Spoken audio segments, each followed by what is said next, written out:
Hi guys, if your LG washer is showing you the U5 error, it simply means the door lock or the sensing issue is there. So in this guide, you are going to learn what it actually means and what are the steps that you need to take in order to fix it. So on the LG washing machine, the U5 code appears when the washer cannot confirm the door is properly locked. So this is going to prevent the cycle from starting for safety purposes.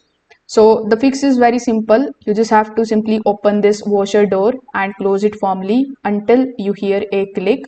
Make sure that nothing is stuck near the seal or the latch area. Even slight misalignment can stop the lock from engaging.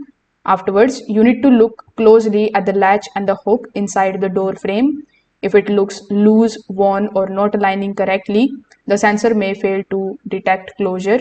So this is a common cause in frequent used machines. Now you can also turn off the washer and unplug it for about 5 minutes, then plug it back in and try starting a cycle again. This particular step also going to reset the door lock system and it will clear the temporary sensor errors. So these steps are going to help you quickly fix or even identify the U5 error code. Thank you.